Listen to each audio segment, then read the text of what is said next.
ওমরে ফারুক সালাত শুরু করলেন, ফজরের সালাত, আল্লাহু আকবার।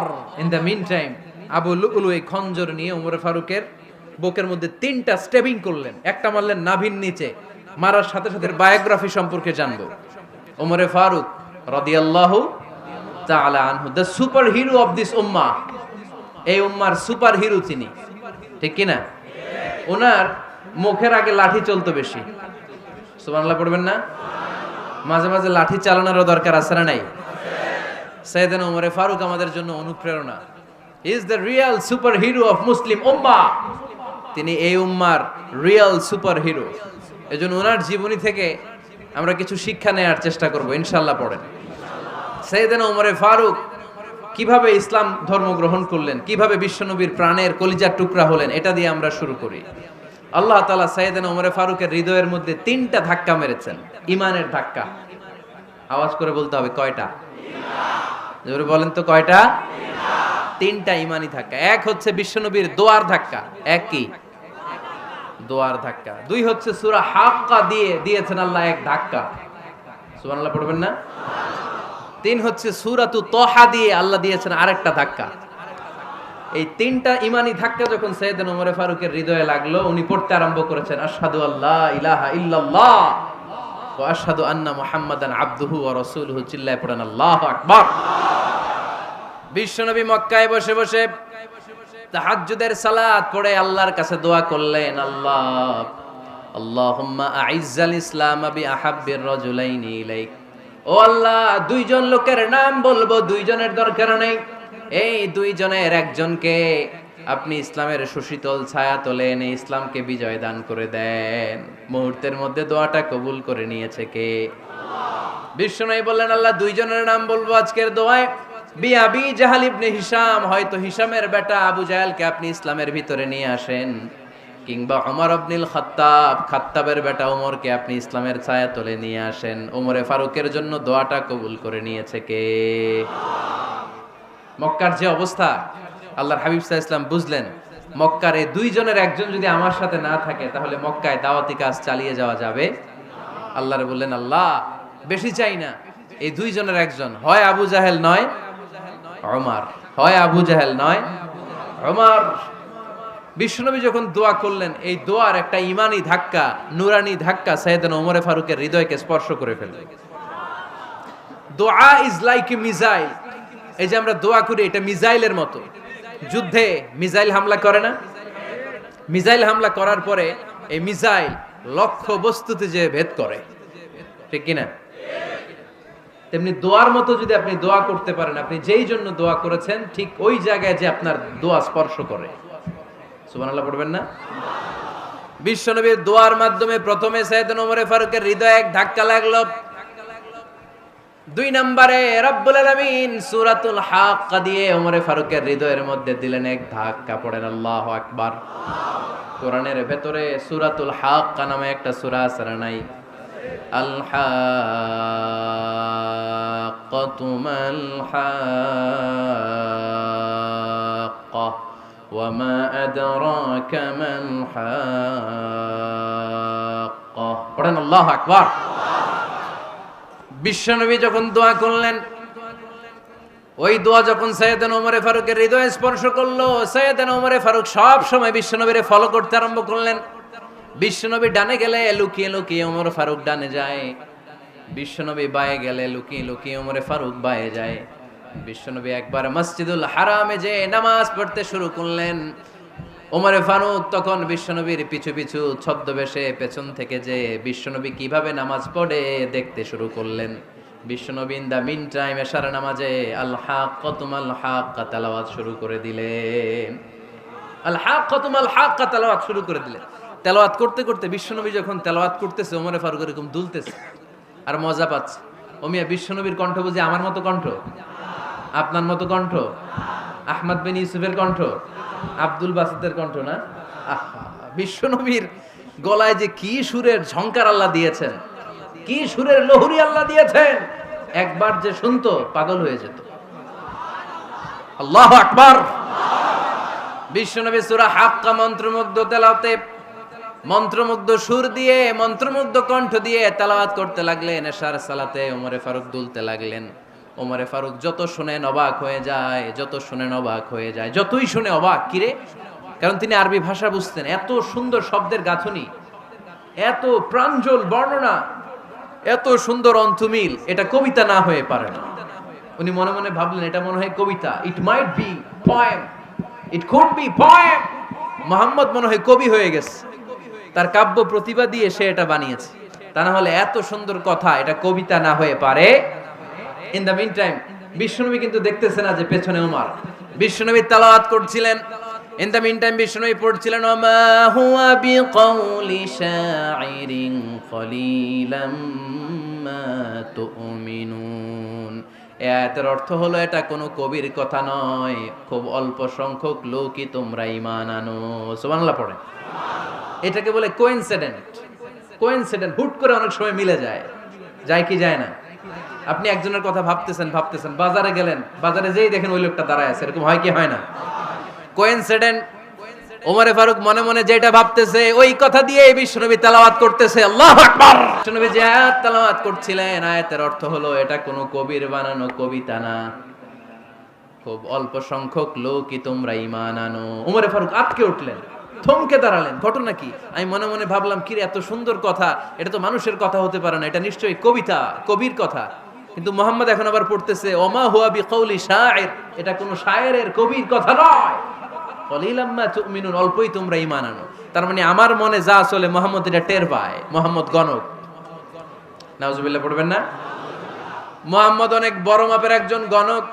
মানুষের হৃদয়ে কি চলে, মনে মনে কি ভাবে, মুহাম্মদ না দেখেও বলে দিতে পারে। ইন দা মিন টাইম বিশ্বনবী পরের আয়াতে পড়লেন ওয়ালা বিকাউলি কাহিনিন কলিলাম মা তাযাক্কারুন। এই আয়াতের অর্থ হলো এটা কোনো গণকের বানানো গণনা নয়, খুব অল্প সংখ্যক লোকই তোমরা উপদেশ হিসেবে এটাকে মানো। সুবহানাল্লাহ পড়েন। এবার আর ওমরে ফারুকের সহ্য হয় না, কি আজীব তামাশা। প্রথমে মনে করলাম কবিতা, মোহাম্মদ কয় কবি না, সে কবি না, এটা কবিতা না। তারপর ভাবলাম সে গণক, সে আয়াত পরে পরে বলে দিল এটা গণনা নয়, তাহলে এটা কি? এটা কি কবিতাও না, গণনাও না, তাহলে এটা কি? বিশ্বনবী তখন বললেন তানজিলুম মির রাব্বিল আলামিন। সুবহানাল্লাহ পড়েন। পরের আয়াত ছিল তানজিলুম মির রাব্বিল আলামিন।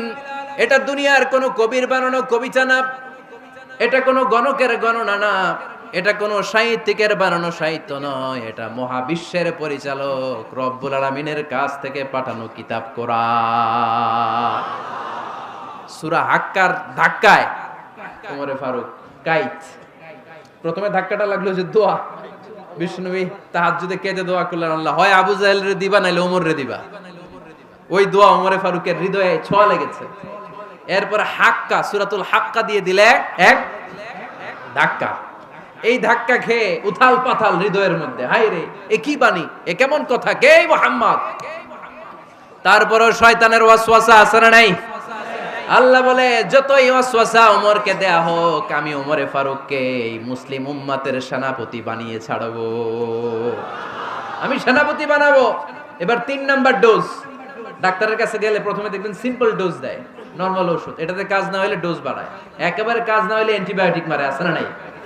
আল্লাহ প্রথমে দোয়ার ছোঁয়া লাগালেন, তারপর সূরা হাক্কা দিয়ে ধাক্কা মারলেন, এরপরে রব্বুল আলামিন বলেন এবার 3 নাম্বার ডোজ সূরা তহা দিয়ে আমি তোমার হৃদয়টারে উজালা বানায় দেব রে ওমর। শয়তান ওদিক দিয়ে ওয়াসওয়াসা, খেলা দুই দিক থেকে চলতেছে। আল্লাহ তাআলা হেদায়েতের রাস্তায় টানছে, শয়তান জাহান্নামের দিকে টানছে। ঘোষণা দেয়া হলো মক্কায়, মুহাম্মদের মাথা কেটে এনে দিলে এত এত স্বর্ণ মুদ্রা দেয়া হবে। ওমরে ফারুক রাজি হয়ে গেলেন, নাঙ্গা তলোয়ার নিয়ে বিশ্বনবীর মাথা কাটার জন্য ছুটলেন। নাউজুবিল্লাহ পড়বেন না? বনু জাহরা গোত্রের এক লোক বলে, আইনা ইয়া ওমর, কই যাও? মুহাম্মদের মাথা কাটতে যাই। আরে মুহাম্মদের মাথা কাটতে যাও? তোমার বোন ফাতিমা বিনতে খাত্তাব আর তোমার বোন জামাই সাঈদ কদ সাবা, এরা তো ধর্ম ত্যাগ করে ফেলছে, এটা তো আমাদের ধর্ম ত্যাগ করে মুহাম্মদের ফলোয়ার হয়ে গেছে। আগে ওমর ঘর সামলাও, পরে মুহাম্মদের মাথা কাটতে যেও। ওমরে ফারুক অবাক হয়ে গেলেন, তলোয়ার নিয়ে বিশ্বনবীর দিকে না যে নিজের বাড়ির দিকে চলে গেলেন। বিশ্বনবীর আপন বোন ফাতেমা বিনতে খাত্তাব, বোন জামাই সাঈদ আর খাব্বাব রাদিয়াল্লাহু তাআলা আনহু তিনজন মিলে সূরা তাহা তেলাওয়াত করছিলেন। পড়েন সুবহানাল্লাহ। মক্কায় লুকিয়ে লুকিয়ে দাওয়াত হতো। খাব্বাব রাদিয়াল্লাহু তাআলা আনহু একটা চামড়ার ফলকের মধ্যে সূরা তাহার কয়েকটা আয়াত এনে ওমরে ফারুকের বোন আর বোন জামাইকে শিক্ষা দিচ্ছে, ট্রেনিং দিচ্ছে। সুবহানাল্লাহ পড়েন। লুকিয়ে লুকিয়ে ওমরে ফারুক যখন ঘরে চলে আসলেন, এরা তটস্থ হয়ে গেল। সাইয়েদনা খাব্বাব বিছানার তলায় লুকিয়ে গেলেন। ওমরে ফারুক বললেন, দরজা খোলো। ফাতেমা বিনতে খাত্তাব দরজা খোলার পরে নির্মম ভাবে সাইয়েদনা ওমর রাদিয়াল্লাহু তাআলা আনহু বোনের গায়ে আঘাত শুরু করে দিল। বোন জামাইকে আহত করতে শুরু করলো আর বলতে শুরু করলো, তোরা পাগল হলি কেন? কি আছে ওই মুহাম্মাদের মধ্যে? কি জাদু নিয়ে এসেছে? সে যাই বলে লোকজন পাগল হয়ে যায়, সবাই তার উপর কালিমা পড়ে ঈমান এনে ফেলে। কি এমন জিনিস তোদের কাছে আছে যেটা দেখে মুহাম্মদকে তোরা ভালোবাসলি? কি আছে? কি পড়তেছিলি আমারে দেখা। ফাতেমা বলে, ইন্নাকা রিজসুন লা ইয়ামাসসুহু ইল্লাল মুতাহহারুন। ও আমার ভাই ওমর, তুমি নাপাক।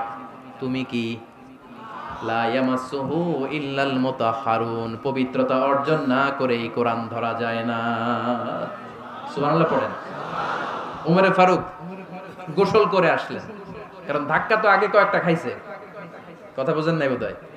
প্রথমে দোয়ার ধাক্কা, পরে কোন সূরা দিয়ে ধাক্কা? হাক্কা দিয়ে ধাক্কা। 3 নম্বরে এখন আরেকটা ধাক্কা খাবে। গোসল করে আসলেন। ফাতেমা বিনতে খাত্তাব বললেন, গোসল যখন করে এসেছেন, এই নেন। ওমরে ফারুক এবার চামড়ার কাপড়ের মধ্যে সূরা তাহার প্রথম আয়াতের দিকে নজর করলেন। নজর করেই কোরআনের প্রেমে পড়ে গেলেন। পড়েন সুবহানাল্লাহ।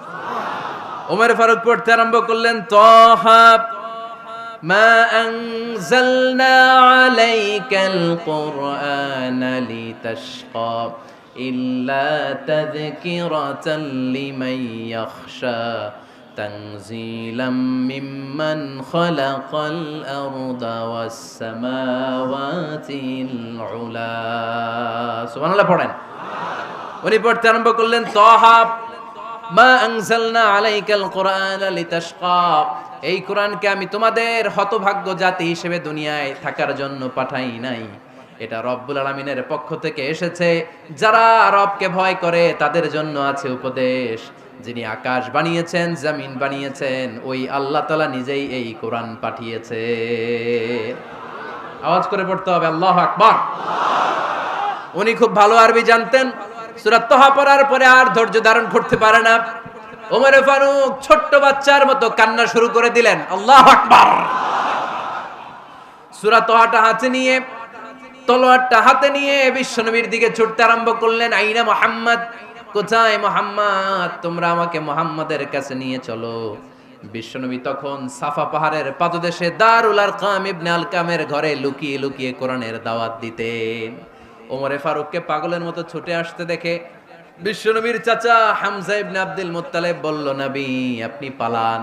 ওই যে খাত্তাবের বেটা ওমর আপনাকে অপমান করার জন্য, আক্রমণ করার জন্য তেরে এসেছে। সাহাবীরা বললেন, নবী আপনি পালিয়ে যান, আমরা সামাল দেব। বিশ্বনবী বললেন, না আমি পালাবো না, বরং তোমরা সরে যাও। ওমর ইবনুল খাত্তাবকে আমার দরবার পর্যন্ত আসতে দাও। আমার তো মনে হচ্ছে ওই যে তাহাজ্জুদের নামাজ শেষে চোখের পানি ছেড়ে যে আমি আল্লাহর কাছে দোয়া করেছি, আজকে আমার ওই দোয়াটা কবুল হতে শুরু করেছে। আমার তো মনে হচ্ছে আমার দোয়া কবুল হবে, আসতে দাও। ওমর ফারুক এসে বললেন, আশহাদু আল্লা ইলাহা ইল্লাল্লাহ ওয়া আশহাদু আন্না মুহাম্মাদান আবদুহু ওয়া রাসূলুহু। আমি সাক্ষ্য দিলাম আল্লাহ ছাড়া কোনো ইলাহা নাই, নিশ্চয় আপনি আল্লাহর প্রেরিত বান্দা এবং রাসূল। পড়েন সুবহানাল্লাহ। ওমর ফারুক যখন কালিমা শাহাদা পড়ে মুসলমান হয়ে বিশ্বনবীর হাতে হাত রাখলেন, মুসলিম সাহাবীদের মধ্যে খুশি আর আনন্দের বন্যা বয়ে গেল। মুসলিম হাতে গোনা সাহাবারা আল্লাহর প্রশংসা করলেন। বিশ্বনবী সাইয়েদনা ওমর ফারুককে জড়িয়ে ধরলেন। ওমর ফারুক এবার বিশ্বনবীরে বললেন, নবী গো, আলাসনা আলাল হক, আমরা কি সত্যের উপরে আছি নাকি আমরা ভুলের উপরে আছি? বিশ্বনবী বললেন, বালা নাহনু আলাল হক, আমরাই সত্যের উপরে আছি। সুবহানাল্লাহ পড়ে। আলাসনা আলাল হক, নবী আমরা কি সত্যের উপরে নাই? হ্যাঁ অবশ্যই ওমর, তুমি সত্যের উপরে আছো। ওমরে ফারুক বললেন, তাহলে ফাফিমাল ইখতিফা, তাহলে লুকায় লুকায় আর দাওয়াত দেব কেন? আমি তো কালিমা পড়ে ফেলছি, আসেন আমার সাথে বের হই। ফাফিমাল ইখতিফা, আর লুকায় লুকায় কেন, আসেন আমরা বাইরে বেরোই। বিশ্বনবী বললেন, ওমর এটা মাক্কি জীবন, এখানে আমরা একটু গোপনে গোপনে দাওয়াত দিতে চাই। ওমরে ফারুক বলে, না, আমার দায়িত্ব, আমি একটা মিছিল দিতে চাই নবী। আল্লাহর নামের তাকবীর দিতে দিতে দারুল আরকাম থেকে শুরু করে মসজিদুল হারাম পর্যন্ত একটা মিছিল দিয়ে আমি মক্কা কাঁপাইয়া দেব। অনুমতি দেন। বিশ্বনবী দিতে চায় না। ওমর ফারুক অনেক বুঝানোর পরে স্বল্প পরিসরের একটা অনুমোদন পাওয়া গেল বিশ্বনবী সাল্লাল্লাহু আলাইহি ওয়াসাল্লামের কাছ থেকে। কিন্তু মিছিল যে দিবে, মিছিলের জন্য লোকের দরকার আছে না নাই? এখানে লোক নাই, আমি একাই মিছিল দিতেছি। এটা জমবে, মিছিল জমবে। খুঁজে উনি 11 জন মুসলিম সাহাবা পেলেন। কয়জন? ওমরে ফারুক বললেন 11 জনই সই। এই 11 জন নিয়েই আমি আল্লাহর নামের তাকবীর দেব। 2 লাইন করলেন। কয় লাইন? 2 লাইন। পেছনে 6 জন, আর এই লাইনের নেতা বানালেন বিশ্বনবীর চাচা হামজাকে রাদিয়াল্লাহু তাআলা আনহু। আর সামনে 5 জন, তার আগে দাঁড়ালেন উনি নিজেই। তাহলে 6 6 12। বললেন এই 2 লাইনই আমরা তাকবীর দিতে দিতে, বেশি না, এই দারুল আরকামের ঘর থেকে, আপনারা জানেন যে সাফা মারওয়া এখন যে সাই হয়, এই সাফার পাদদেশে ছিল দারুল আরকামের ঘর। উনি বললেন এখান থেকে ওই যে কাবার গিলাফ দেখা যায়, কাবার গিলাফ পর্যন্ত আমরা এই তাকবীর নিয়ে ওখানে যাব। সুবহানাল্লাহ পড়বেন না? ওখানে উনি দাঁড়িয়ে ছোট্ট একটা ভাষণ দিয়েছিলেন। উনি বলেছিলেন, মান আরাদা আন তাসকুলা উম্মু ওয়া ইয়াতামা ওয়ালাদু ওয়া তারমিলা যাওজাতুহু ফালিয়াসুদ্দানি। খেয়াল করে শুনেন, কান দুইটা খরগোশের কানের মতো খাড়া করেন। উনি এক বাক্যের একটা ভাষণ দিলেন। ভাষণ দিতে জানলে বড় ভাষণ দেয়া লাগে না। এক বাক্যের ভাষণ দিয়ে গোটা বিশ্বকে ঝাঁকুনি মারা যায়। চিল্লায় বলো ঠিক কিনা? ওমরে ফারুক এক বাক্যের একটা ছোট্ট ভাষণ দিলেন। মান আরাদা আন তাসকুলা উম্মু, কে আছো মায়ের এই মক্কায়, কে আছো মায়ের বুক খালি করতে চাও? ইয়া আচামা ওয়ালাদু, কে আছো বাচ্চাগুলারে, নিজের সন্তানগুলোরে ইয়াতিম বানাতে চাও? কে আছো তারমিলা যাওজাতুহু, নিজের স্ত্রীকে বিধবা বানাতে চাও? ফালিয়া সুদ্দানি, বুকের পাটা থাকলে আমি ওমর রে থামাও। ফালিয়া সুদ্দানি, দেখি মক্কায় কার এত বড় বুকের পাটা। কে আছো মায়ের বুক খালি করতে চাও, সন্তান রে এতিম বানাতে চাও, স্ত্রীকে বিধবা বানাতে চাও? ফালিয়া সুদ্দানি, পারলে আমারে ঠেকাও। এই বলে উনি আল্লাহু আকবার, আল্লাহু আকবার, আল্লাহু আকবার বলে স্লোগান শুরু করে দিলেন। এক এক স্লোগানে মক্কার মরুজমিন থারথার করে কাঁপতে আরম্ভ করলো। এই মিছিল মক্কার কেউ দেয় নাই। মিছিলের আওয়াজ শুনে আবু জাহেল বাইরিস, উতবা বাইরিস, শাইবা, ওয়ালিদ ইবনে মুগিরা সব বের হইছে। কি রে, আমার এলাকায় এত বড় স্লোগান, কার এত সাহস? বের হয়ে দেখে মিছিলের সামনে ওমর। ওমর রে দেখে দিছে এক দৌড়। কারণ ওমরে ফারুককে থামানোর মতো বাপের বেটা মক্কায় দ্বিতীয়টা কেউ ছিল না। আওয়াজ করে বলেন ঠিক কিনা? ওমরে ফারুক আল্লাহু আকবার, আল্লাহু আকবার বলে স্লোগান দিতে দিতে মসজিদুল হারামের ভেতরে ঢুকে গেল। কাবার গিলাফ ধরার পরে সেদিন মিছিল থেমেছে। ওই আল্লাহর নামের স্লোগান সেদিন কেউ থামাতে পারে নাই, কিয়ামত পর্যন্ত কেউ থামাতে পারবে না। চিল্লায় বলো ঠিক কিনা?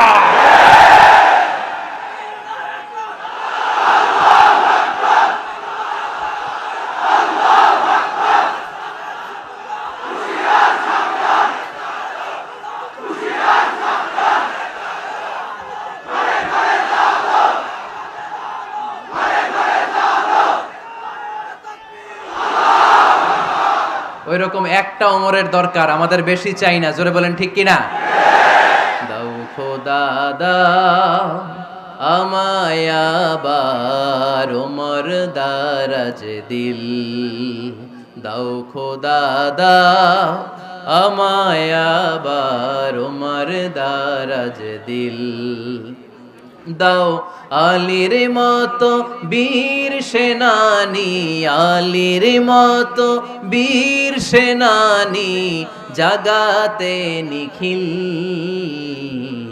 দাও খোদা দাও আমায় আবার ওমর দারাজ দিল। সুবহানাল্লাহ পড়েন। একটা ওমর লাগবে। চিল্লায় বলেন কয়টা? ওই ওমরের অপেক্ষায় বাংলাদেশ সহ গোটা মুসলিম উম্মাহ। ঠিক কি না?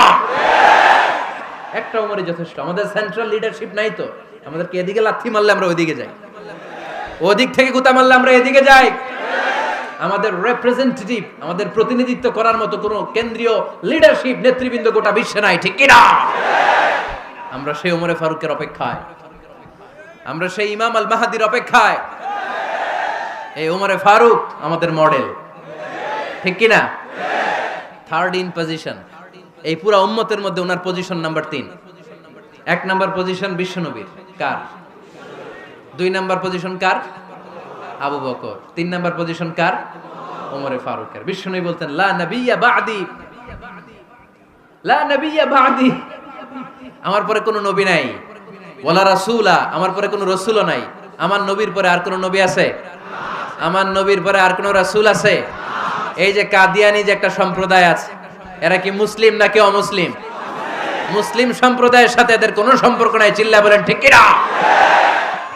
এরা যদি মুসলমান হতে চায়, আমার নবী দ্য লাস্ট মেসেঞ্জার বিশ্বনবীকে খাতামুন নবী হিসেবে সংবাদ সম্মেলন করে গোটা বিশ্বকে জানাই দিতে হবে, তারপরে তাদেরকে আমরা মুসলিম হিসেবে স্বীকৃতি দিব। চিল্লা বলেন ঠিক কিনা? তা না হলে তারা কোন ধর্মের এটাকে জানাই দিতে হবে। No inferiority complex, no identity crisis. Identity ক্রাইসিসে থাকা যাবে না। আপনারা কোন ধর্মের এটা জানায় দেন। আপনারা বিশ্বনবীরও শেষ নবী মানবেন না, আবার মুসলিম বলেও নিজেদেরকে ট্যাগ লাগাতে চাইবেন। সাধারণ মুসলমানরা এটা এই ধোঁকাবাজি মানে না। চিল্লায় বলেন ঠিক কিনা? আমার নবীর পরে কোনো নবী নাই, আমার রাসূলের পরে কোনো রাসূল নাই, ঠিক কিনা? আল্লাহর হাবিব বলতেন লাউ কানা বা'দি নাবিয়্যুন লাকানা উমর, তবে আমার পরে যদি নবী হওয়ার যোগ্যতা কারো থাকে, আমার ওমরের ওই যোগ্যতা আছে। সুবহানাল্লাহ পড়েন। প্রভু তুমি বলেছো রাসূল দেবে না, বলনি দেবে না ওমর, বলনি দেবে না হামজা তারি, খালিদ বিজয় সমর। প্রভু তুমি বলেছো রাসূল দেবে না, বলনি দেবে না ওমর, বলনি দেবে না হামজা তারি, খালিদ বিজয় সমর। প্রভু তুমি বলেছো রাসূল দেবে না। সুবহানাল্লাহ পড়েন। এজন্য আমরা একটা ওমর চাই। কয়টা? বেশি লাগবে? নেতার মতো নেতা কয়টা লাগে? জোরে বলেন কয়টা? Enough, that's enough. Omar Farooq our superhero. ওনার সাথে বিশ্বনবী সাল্লাল্লাহু আলাইহি ওয়াসাল্লামের মুসাহারার সম্পর্ক ছিল। ওমরে ফারুক যে বিশ্বনবীর শ্বশুর, এটা অনেকে জানেই না। ওমরে ফারুক রাদিয়াল্লাহু তাআলা আনহু বিশ্বনবীর শ্বশুর ছিলেন। এটা আজকে নতুন শুনছেন। কে কে হাত তোলেন? দেখছেন হুজুর? সঠিক বলছি না আমি? অনেকে আমরা জানি না। মাশাআল্লাহ, জানতে লজ্জা নাই, শিখতে লজ্জা নাই। লজ্জা হচ্ছে অজ্ঞতায় আর মূর্খতায়, ঠিক কি না? আমরা শিখতে রাজি আছি। যে কথা বলে আমরা তার ছাত্র। আমার আগে হুজুর কথা বলতেছিলেন, আমরা ছিলাম ছাত্র। এখন আমি কথা বলতেছি, এখন আমরা সবাই হয়ে গেছি ছাত্র, ঠিক কি না? যিনি বলেন তিনি শিক্ষক, বাকিরা আমরা ছাত্র, ঠিক কি না? 4 খলিফার 2 খলিফা, ইসলামের 4 খলিফার 2 খলিফা বিশ্বনবীর মেয়ের জামাই, আর বাকি 2 খলিফা বিশ্বনবীর শ্বশুর। সুবহানাল্লাহ পড়েন।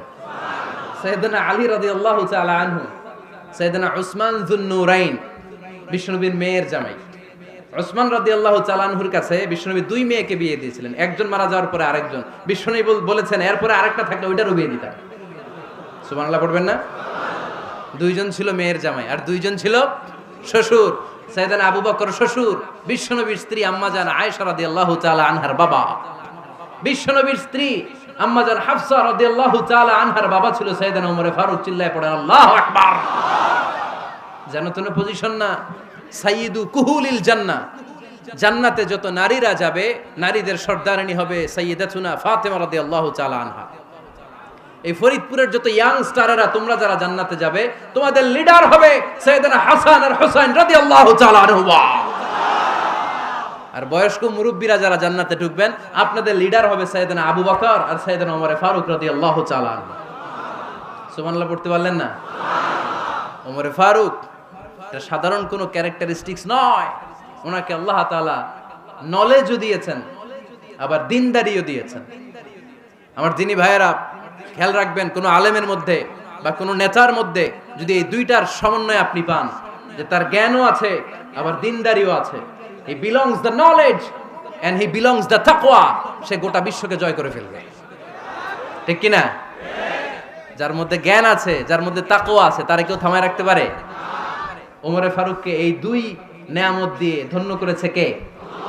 সহিহ বুখারীর বর্ণনা, বিশ্বনবী সাহাবীদের সামনে একটা স্বপ্নের কথা বলছেন। বিশ্বনবী বললেন, আমি স্বপ্নে দেখলাম আমার আঙ্গুলের ফাঁকা থেকে দুধ বের হচ্ছে, আমি তৃপ্তি সহকারে দুধ খেলাম। খাওয়ার পরে দেখলাম আঙ্গুলের মধ্যে একটু দুধ লেগে আছে।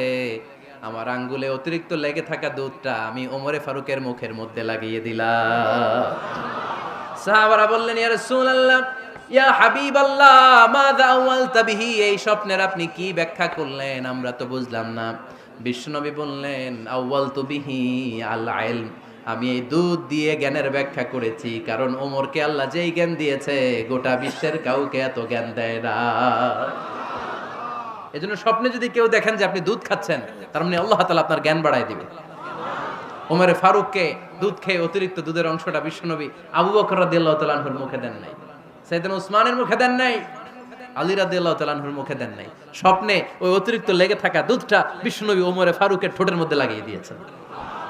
এই হাদিস থেকে প্রমাণ হয় আল্লাহ তাআলা জ্ঞানের নেয়ামতে সাইয়েদনা ওমরে ফারুককে ধন্য করেছেন। আবার বুখারীর বর্ণনা, বিশ্বনবী সাল্লাল্লাহু আলাইহি ওয়াসাল্লাম আরেকটা স্বপ্নের বর্ণনা দিচ্ছেন। তিনি বললেন, তোমাদের সবাইকে স্বপ্নে আমার সামনে দাঁড় করানো হলো। আমি দেখলাম তোমাদের কারো জুব্বা নাভি পর্যন্ত, কারো জুব্বা হাঁটু পর্যন্ত, কারো জুব্বা টাকনু পর্যন্ত। ওমরে ফারুককে যখন স্বপ্নে আমার সামনে দাঁড় করিয়ে দেয়া হলো, আমি দেখলাম ওমরের জুব্বা এত লম্বা, ওমর টেনে হিচড়ে তার জুব্বা নিয়ে সামনে হেঁটে যাচ্ছে। সাহাবারা বললেন, ফামাযা আওয়ালতা বিহি ইয়া রাসূলুল্লাহ, ও আল্লাহর রাসূল, এই স্বপ্ন দিয়ে আপনি কি বুঝাতে চাইলেন, আমরা কিছু বুঝলাম না। বিশ্বনবী বললেন, আউয়ালতু বিহি আদ-দীন, আমি এই হাদিসের দ্বারা দ্বীনের ব্যাখ্যা করলাম, যার জামা যত লম্বা তার দ্বীনদারি তত বেশি। সুবহানাল্লাহ, আসতে পড়েন।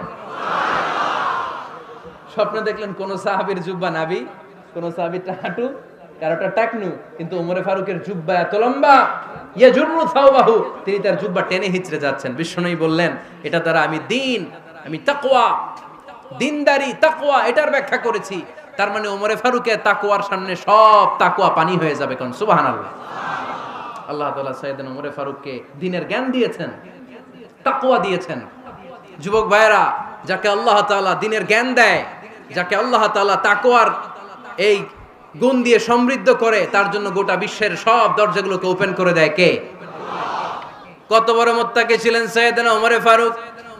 মদিনার সমাজে কয়জন মুনাফিক ছিল বিশ্বনবী ছাড়া কেউ বলতে পারতেন না। বিশ্বনবী কোন সাহাবীকে মুনাফিকদের লিস্ট দিয়ে যান নাই, একজন সাহাবী ছাড়া। দেখি কেউ বলতে পারেন কিনা ওই সাহাবীর নাম? কি নাম? হুযায়ফা ইবনুল ইয়ামান রাদিয়াল্লাহু তাআলা আনহু। ওনাকে বলা হতো সাহিবু সিররি রাসূলিল্লাহ, আল্লাহ রাসূল সাল্লাল্লাহু আলাইহি ওয়াসাল্লামের গোপন তথ্যের ধারক বাহক। সুবহানাল্লাহ পড়বেন না? বিশ্বনবী ইন্তেকালের আগে মদিনার সমাজে মোট কয়জন মুনাফিক আছে, এই তথ্য আবু বকরকে বলেন নাই, ওমর রাদিয়াল্লাহু তাআলা আনহুকে বলেন নাই, উসমান রাদিয়াল্লাহু তাআলা আনহু, আলী রাদিয়াল্লাহু তাআলা আনহু, আশারাতুল মুবাশশিরিনা বিল জান্নাহ কোন সাহাবীকে বলেন নাই। শুধুমাত্র কেবলমাত্র একমাত্র হুযায়ফা ইবনুল ইয়ামান রাদিয়াল্লাহু তাআলা আনহুর কাছে মুনাফিকদের লিস্টে বিশ্বনবী দিয়ে গিয়েছেন। সুবহানাল্লাহ পড়েন। মদিনায় কারা কারা মুনাফিক কেউ জানতো না হুযায়ফা ছাড়া। কে ছাড়া? নামটা আজকে মুখস্থ করেন, যাতে অন্য কোনো ওয়াজে কেউ জিজ্ঞেস করলে বলতে পারেন। মুনাফিকদের লিস্ট যে সাহাবীর কাছে বিশ্বনবী দিয়ে গিয়েছিলেন, সাহাবীর নাম কি? নাম? নামটা কেমন লাগে? ভাল লাগে? অনেকে আমারে জিজ্ঞেস করে, হুজুর আমার ছেলে হবে আগামী মাসে, একটা নাম দেন। নাম দিয়ে দিলাম হুযায়ফা। যাদের হবে ছেলে, এলাকায় যাদের নেক্সট কয়েক মাসে ছেলে হবে, খালি হুযায়ফা চলবে। কি চলবে? ভাল লাগে? নামটা ভাল লাগে? রাইখেন, অনেক সুন্দর নাম। উনি জানতেন মুনাফিক কারা। দেখেন ওমরে ফারুকের তাকওয়ার লেভেলটা কত হাই।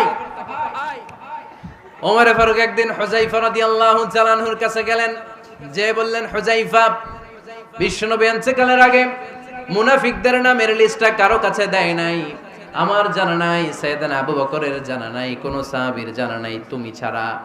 আমি তোমার কাছে জানতে চাই, আমি ওমরের নামটা ওই মুনাফিকদের খাতায় আছে কিনা আমার একটু বলো। আমার ওমরের নামটা ওই মুনাফিকদের লিস্টিতে একটু আছে কিনা, নামটা একটু বলো। যদি থাকে আমি ভালো হয়ে যাব, আমি নেফাকি দূর করে পাক্কা মুমিন হতে চাই। আমার নাম যদি মুনাফিকের লিস্টে থাকে আমি তো শেষ। হুযায়ফা চোখের পানি ছেড়ে দিয়ে বলে, আমিরুল মুমিনিন, কেমন প্রশ্ন করলেন আপনি? আপনি বিশ্বনবীর শ্বশুর, এই উম্মতে আপনার পজিশন 3 নাম্বার। আপনারে মুনাফিকরা ভয় পায়, শয়তান আপনারে ভয় পায়। আপনি জান্নাতে সব বয়স্ক লোকদেরকে নিয়ে জান্নাতের মধ্যে আগে আগে ঢুকবেন, কেমন করে মুনাফিকদের কাতারে আপনার নাম থাকতে পারে? ওমর সুবহানাল্লাহ পড়ে। কি বিনয়ী, কি তাকওয়া! হুযায়ফাকে যে ধরতেন, হুযায়ফা একটু বলো না আমার নামটা মুনাফিকদের লিস্টিতে আছে কিনা। ওমরে ফারুকের যদি এই টেনশন থাকে যে আমি মুনাফিক হয়ে গেলাম কিনা, আমাদের এই টেনশন থাকার দরকার আছে না নাই? হ্যাঁ, যেন সব সময় আল্লাহর কাছে দোয়া করতে হবে, আল্লাহ তুমি নেফাকি থেকে আমাদেরকে বাঁচাও। আরো জোরে পড়েন আমিন। ওমরে ফারুক রাদিয়াল্লাহু তাআলা আনহু আমাদের সুপার হিরো, আমাদের সবাই বলেন আমাদের। উনি কত বড় সুপার হিরো শুনেন। উনি জুমার খুতবা দিচ্ছেন। কি দিচ্ছেন? মসজিদে নববীতে খুতবার মাঝখানে হঠাৎ বললেন, ইয়া সারিয়াতাল জাবাল, ইয়া সারিয়াত ইবনে জানিমিল জাবাল। এই কথা বলেই আবার খুতবা দিতে শুরু করলেন। ওনার এই ইয়া সারিয়াত ইবনে জানিমিল জাবালের সাথে আগের কথারও কোনো মিল নাই, পরের কথারও কোনো মিল নাই। জুমার নামাজের পর মুসল্লি সাহাবারা ধরলেন, বললেন, ইয়া আমিরাল মুমিনিন। খুতবার মাঝখানে হঠাৎ করে ইয়া সারিয়াত ইবনে জালিমিল জাবাল বলে আপনি চিৎকার করলেন কেন? আপনার এই বাক্যের সাথে আপনার খুতবার আগের বাক্যের কোনো মিল নাই, আপনার খুতবার পরের বাক্যেরও কোনো মিল নাই। এই কথা আপনি কারে বললেন, কারে উদ্দেশ্য করে বললেন? এই কথার তাৎপর্য কি আমাদেরকে বুঝিয়ে বলেন।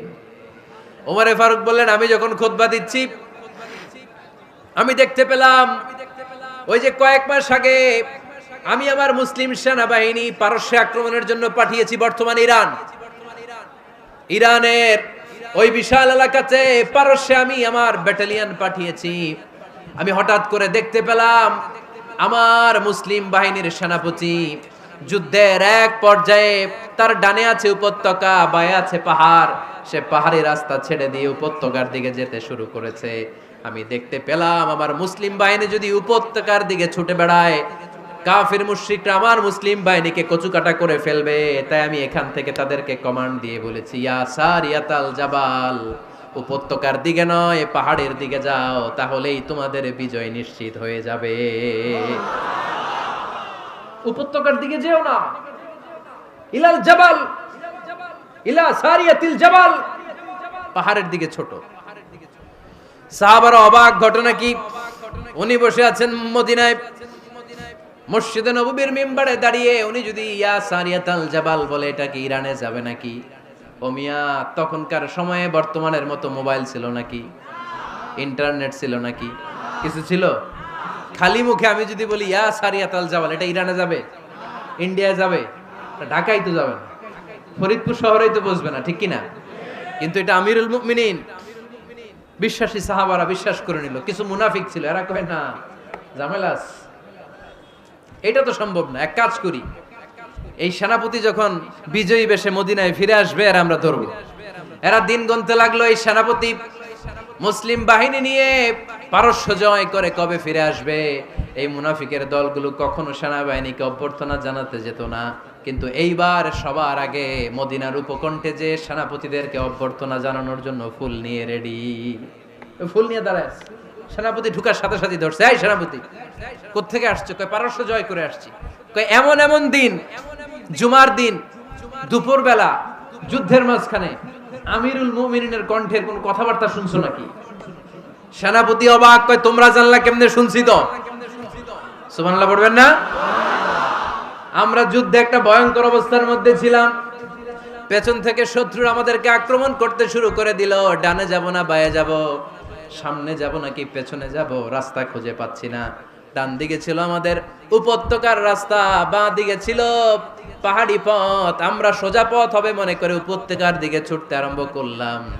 হঠাৎ করে আমিরুল মুমিনিনের কণ্ঠ বজ্র কণ্ঠে আমার কানের মধ্যে ভেসে আসলো, আমার মনে হলো আমিরুল মুমিনিন কেমন যেন আমাকে কমান্ড দিচ্ছেন আর বলছেন, ইয়া সারিয়াতাল জাবাল, ডান দিকে উপত্যকার পথে নয়, তাড়াতাড়ি পাহাড়ের দিকে সৈন্যবাহিনী নিয়ে উঠে যা। পাহাড়ের দিকে, ডানে না। This is wrong track and this is the right track. ওই দিন যদি ওমরে ফারুকের ওই গাইডলাইন, আমিরুল মুমিনিনের কমান্ড যদি আমি না শুনতাম, আজকে বিজয়ের বেশে ফিরতেও পারতাম না, আমাদের চেহারাও তোমরা দেখতে পেতে না। ওমরে ফারুকের ওই কমান্ড, ওই গাইডলাইন অদৃশ্য থেকে শোনার কারণে ওই পারস্যের মধ্যে আমাদেরকে সেই যুদ্ধে বিজয় দান করেছে কে?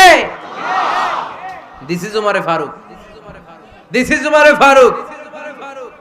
বিশ্বনবী বলছেন, ওমর, মা লাকিয়াকা শাইতানু সালিকান ফাজ্জান ইল্লা সালাকা ফাজ্জান গায়রা ফাজ্জিক। ওমর, শয়তান ইবলিস যদি তোমারে কোনো রাস্তা দিয়ে হাঁটতে দেখে, শয়তান ওই রাস্তা রেখে দিয়ে অন্য রাস্তা দিয়ে হাঁটে। সুবহানাল্লাহ, বাড়িতে যায় বললেন। কে বলতেছে? বিশ্বনবী। কার ব্যাপারে?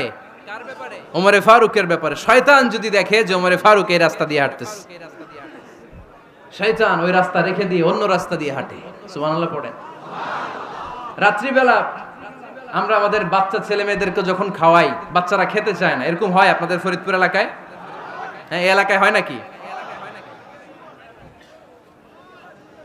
খেতে চায় না বাচ্চারা, এই চকলেট দেখায়া, এই মিনা কার্টুন দেখায়া, এইটা সেইটা, এগুলো সেগুলো বলে, গল্প টল্প বলে ভুলায়া খাওয়ানো লাগে, তাই না? তারপরও খায় না। আমারও ছোট মেয়ে আছে, খেতে চায় না, এইটা সেইটা এমনি সেমনি খাওয়ানো লাগে। তো শেষে না পেরে মা বাবা বলতে বাধ্য হয়, ওই যে ভূত আসতেছে, ভূত, তাড়াতাড়ি তাড়াতাড়ি খাও, নাহলে যে ভূত ধরবে তোমারে। ওই যে বাঘ আসতেছে, বাঘ, তাড়াতাড়ি খাইলে নাহলে বাঘে কামড়াবে। বলি না আমরা? আপনারা কি বলেন? ভূত। আর কি বলেন? হ্যাঁ হ্যাঁ, আচ্ছা, এক এক জায়গায় এক একটা আমরা বলি, ভূত আসবে, বাঘ খাবে, ভাল্লুক খাবে, তাড়াতাড়ি খাও। মদিনাতে যখন ওমরে ফারুক আমিরুল মুমিনিন, মদিনার মায়েরাও বাচ্চাদেরকে খাওয়াতে পারতো না, ছোট্ট মেয়েদেরকে খাওয়াতে পারতো না, খাওয়া নিয়ে যন্ত্রণা করতো। বাচ্চারা যখন মদিনায় খেতে চাইতো না রাত্রি বেলায়, মদিনার মায়েরা বলতো, তাড়াতাড়ি খাও, হা হুয়া ইয়াতি উমর, হা হুয়া ইয়াতি উমর, তাড়াতাড়ি খা, নাইলে ওই যে ওমর আসতেছে, Omar. This is our superhero সাইয়েদনা ওমর ফারুক রাদিয়াল্লাহু তাআলা। শুধু শয়তানি ভয় পেত না, মুনাফিকরাও ভয় পাইতো, জমের মতো ভয়। শুধু তাই না, আমাদের আম্মাজান বিষ্ণু ইসা ইসলামের স্ত্রীরাও ওমরে ফারুককে ভয় পেতেন। সুবহানাল্লাহ কইবেন না? মাঝে মাঝে বিষ্ণু ইসা ইসলামের সাথে আম্মাজান আয়েশার ঝগড়া হতো, হতো না? আপনাদের ফ্যামিলিতে ঝগড়া হয়? হয় না? হয় না? কার কার দেখি? ওরে আল্লাহ, অনেক আল্লাহর ওলি আছে তো এই জায়গায়। ঝগড়া হয় না? কি কথা কয়, ঝগড়া হয় না বলে? বিশ্বনবীর ফ্যামিলিতে ঝগড়া হয়, আপনার ফ্যামিলিতে হয় না? মিষ্টি ঝগড়া। আর ও বিয়েই করে নাই।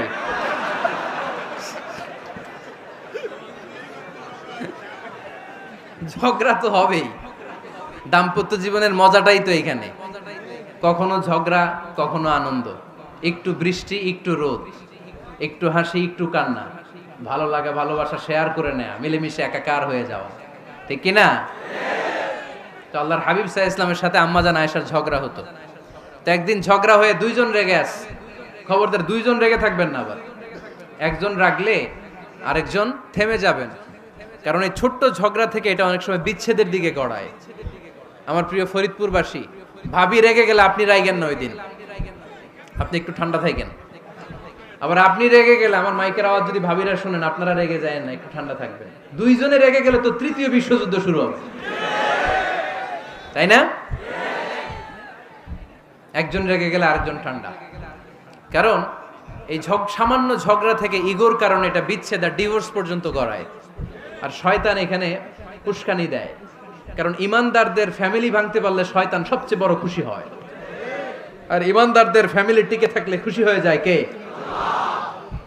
আম্মাজান আয়েশা রাদিয়াল্লাহু তাআলা আনহার সাথে বিষ্ণু ইসা ইসলামের ঝগড়া হতো মাঝে মাঝে। একবার ঝগড়া হলো, বিষ্ণু ইসা ইসলামও রাগ, আম্মাজান আয়েশাও রাগ। তো বিষ্ণুই বললেন, আয়েশা, ঝগড়া করে আর কতক্ষণ থাকবো, আসো মিটমাট করি। আয়েশা রাদিয়াল্লাহু বললেন, ঠিক আছে, মিটমাট করব। তো বিষ্ণু ইসা ইসলাম বললেন, মিটমাটের জন্য কারে ডাকবো? ওমর রে ডাকি। কয় না, ওমর রে না, উমরু গালিজ, উমর অনেক রাগে, আমার ডর লাগে। কয় তাহলে তোমার আব্বারে ডাকি, কয় ডাকেন। কি খুশি, মেয়েদের মধ্যে অভ্যাসটা আছে না নাই? তাহলে তোমার আব্বারে ডাকি, ডাকেন। ডেকে নিয়ে আসা হলো। আবু বকর রাদিয়াল্লাহু তাআলা আনহু দাঁড়ালেন, আম্মা জান আয়েশা দাঁড়ালেন, বিশ্বনবীও দাঁড়ালেন। বিশ্বনবী বললেন, আয়েশা তোমার আব্বা আসছে, এবার ঘটনা খুলে বলার পালা, তুমি বলবা নাকি আমি বলবো? আম্মা জান আয়েশা বললেন, আপনি বলেন, তবে ওয়ালা তাকুল ইল্লা হাক্কান, যেটা ঘটছে ওইটাই বললেন, মিথ্যা কথা কইেন না। আবু বকর রাদিয়াল্লাহু তাআলা আনহু রেগে মেগে আগুন, কি এই কথা তুমি কেমন করে বলো? বিশ্বনবীকে মিথ্যা কথা কখনো বলবে? রেগে মেগে দিলেন মেয়ের গালে এক চড়। বানিয়ে বলতেছি না, মুসনাদ আহমদ ইবনে হাম্বলের হাদিস। বাবার হাতের থাপ্পড়কে আম্মা জান আয়েশা উল্টে বললেন। সাইয়েদনা আবু বকর রাগে গড়গড় করছেন, আবার মারার জন্য তেড়ে গেলেন। এবার বাঁচার জন্য আম্মা জান আয়েশা বিশ্বনবীর পিছনে যে আশ্রয় নিলেন, বিশ্বনবী বাঁচানোর জন্য দুই হাত মেলে দাঁড়িয়ে গেলেন। পড়েন সুবহানাল্লাহ। বিশ্বনবী যখন দুই হাত মেলে দাঁড়িয়ে গেলেন, সাইয়েদনা আবু বকর রাদিয়াল্লাহু আনহু থেমে গেলেন। সাইয়েদনা আবু বকর রাদিয়াল্লাহু তাআলা আনহু ঘর থেকে বের হয়ে বারান্দায় দাঁড়ালেন। পড়েন সুবহানাল্লাহ। এবার বিশ্বনবী আম্মা জান আয়েশার কাছে যেয়ে বলেন, ইয়া আয়েশা কাইফা রাআইতিনি আনকাসতুকি মিনার রাজুল, দেখছো কেমনে বাঁচাইলাম? আমি না থাকলে ভর্তা বানাই ফেলতো আজকে। আমি বাঁচাইছি তোমারে, আমি, আমার লগে ঝগড়া করো তুমি। লজ্জায় পড়ে আম্মা জান আয়েশা খিলখিল করে হেসে দিলেন, বিশ্বনবীও হেসে দিলেন। দুইজনের হাসির মধুর আওয়াজ শুনে সাইয়েদনা আবু বকর বাইরে থেকে অবাক, কিরে এতক্ষণ না ঝড় তুফান, এখন দেখি হাসি। সালাম দিয়ে অনুমতি নিয়ে ভিতরে ঢুকলেন। ঢুকে দেখেন আম্মা জান আয়েশাও হাসে, বিশ্বনবীও হাসে। এ হাসি দেখে আবু বকর রাদিয়াল্লাহু আনহু হেসে দিলেন। আরশের উপর থেকে খুশি হয়ে গেলেন কে? এবার সাইয়েদনা আবু বকর রাদিয়াল্লাহু তাআলা আনহু বললেন, ইয়া রাসূলুল্লাহ আশরিকানি ফি সিলমিকুমা কামা আশরাকতুমানি ফি হারবিকুমা।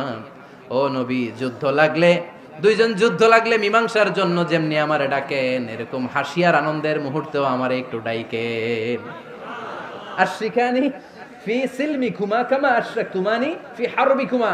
নবী, আপনাদের মধ্যে ঝগড়া লাগলে সন্ধি করার জন্য আমারে যেমনি ডাকেন, আপনাদের হাসি খুশি আনন্দ খুনসুটি এই মজাদার মুহূর্তগুলোতে আমারে বঞ্চিত রাখেন না, আমার একটু ডাকেন। সুবহানাল্লাহ পড়েন। এই মুসনাদে আহমদ ইবনে হাম্বলের হাদিস শোনার উদ্দেশ্য হচ্ছে, বিশ্বনবী প্রথমে ওমরে ফারুকের নাম বলেছিলেন। সাইয়েদনা আয়েশা বলে, না আমি ডরাই। হাইবাত, দিস ইজ কল্ড হাইবাত ওমর। একবার বিশ্বনবীর সব বিবিরা ধরলেন, ও নবী আমাদেরকে এটা দেন, ওইটা দেন, ঘরে এইটা নাই, ওইটা নাই, ওইটা নাই। বিশ্বনবীকে, আমার কাছে কিচ্ছু নাই, যদি এমনি আমার বউ হয়ে থাকতে চাও থাকো, তাহলে যা, তা না হলে যা লাগবে কিনে দেব, সাথে সাথে তালাকও দিয়ে দিব। কিছু দিতে পারবো না, আমার নাই তো, সামর্থ্য নাই। কিন্তু বিবিরাও ছাড়া না, এটা দেন ওইটা দেন। বিশ্বনবী রহমতের নবী, বিবিদেরকে বুঝাতেও পারেন না, বিবিরা আবদার করতেছে, নবী এটা লাগবে ওইটা লাগবে। ইন দ্য মিন টাইম বিশ্বনবী একজনের সালাম শুনতে পেলেন, কে যেন দরজায় দাঁড়িয়ে বলতেছে আসসালামু আলাইকুম। বিশ্বনবী দরজার দিকে তাকালেন, তাকিয়ে বললেন ওয়া আলাইকুমুস সালাম, আর বুঝতে পারলেন এটা আমার ওমরের সালাম। সালাম দেওয়ার পরে বিবিদের দিকে তাকায় দেখে একজন বিবিও নাই, সব অন্দরমহলের ভিতরে দৌড়। সুবহানাল্লাহ পড়তে পারলেন না? This is our super hero Omar. এরকম ওমর একটা লাগবে, চিল্লায় বলেন কয়টা? একটা ওমর গোটা বিশ্বকে সোজা করে দিবে। একটা ওমর সবল আর দুর্বলের সব পার্থক্য দূর করে দিবে। মাজলুমের উপর জালিমের অত্যাচারের অবসান ঘটায় দিবে।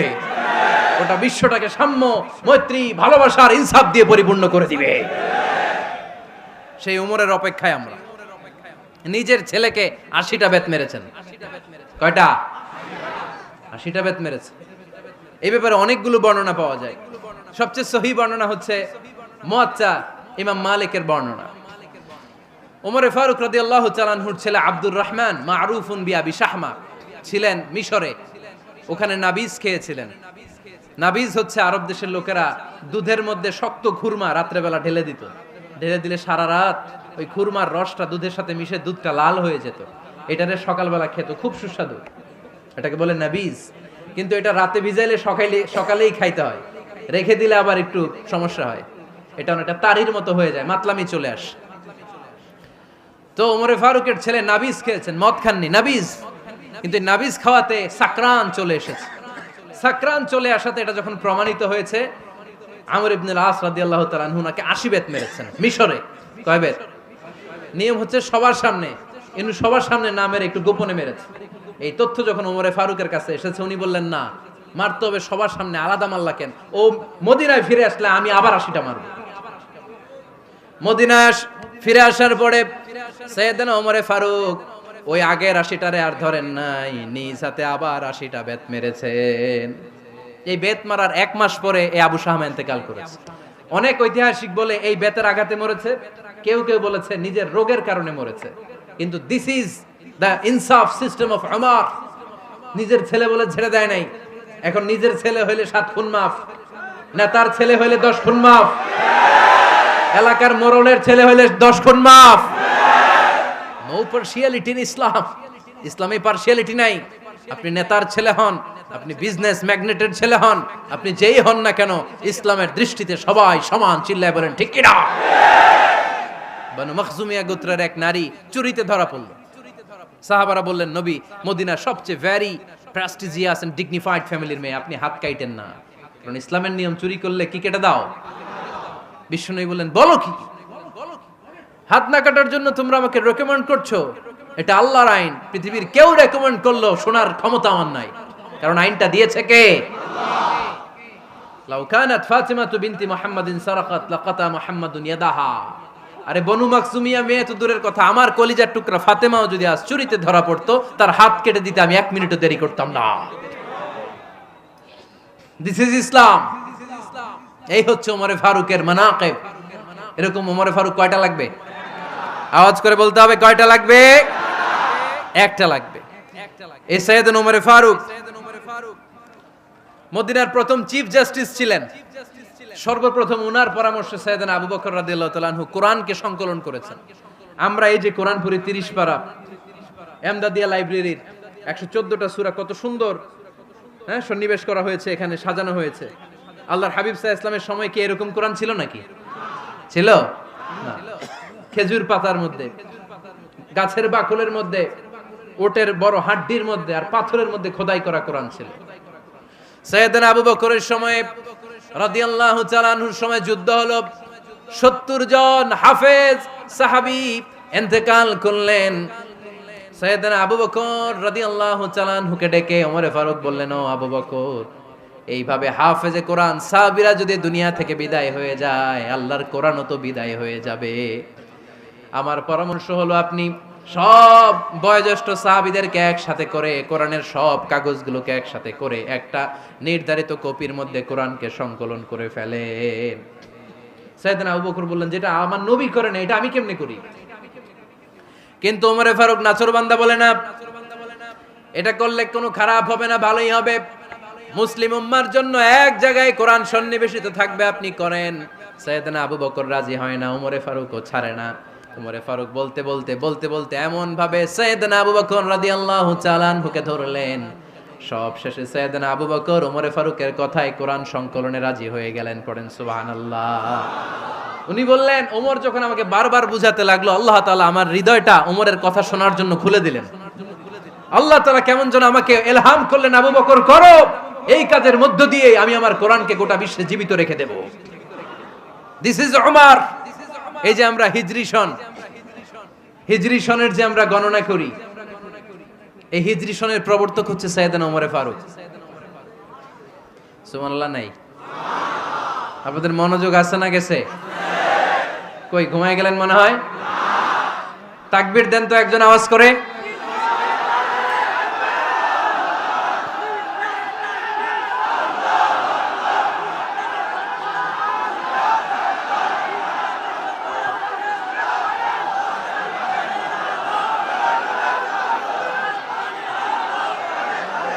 মাশাআল্লাহ, মাশাআল্লাহ। বসেন বসেন, এখনই শেষ করে দেব কিছু সময়ের মধ্যে। আমরা একসাথে বিদায় নেব ইনশাআল্লাহ। ওঠা বসা করবেন না, ওঠা বসা করবেন না, বসেন। সাইয়েদনা ওমরে ফারুক এই হিজরি সনের গণনা শুরু করেছেন। সাহাবারা বলল, আমিরুল মুমিনিন, খ্রিস্টানদের ঈসাই সন আছে, আমাদের মুসলমানদের কোনো সন নাই। আমাদের একটা সন থাকলে আমাদের জিজিয়া নিতে, আমাদের যাকাতের টাকা উত্তোলন করতে অনেক সুবিধা হবে।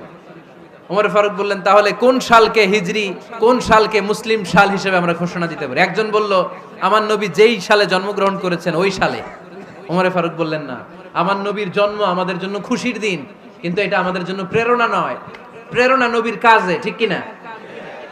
আরো কিছু সাহাবারা বলল, তাহলে যেই সালে আমার নবী ইন্তেকাল করেছে ওইটারে প্রথম সাল ধরেন। ওমরে ফারুক বললেন, না, যেদিন তিনি ইন্তেকাল করেছেন এটা আমাদের দুঃখের দিন, এটা আমাদের প্রেরণা নয়। আমাদের প্রেরণা হচ্ছে বিশ্বনবীর ত্যাগ, তিতিক্ষা আর কাজের মধ্য দিয়ে। জোরে কোন ঠিক কিনা?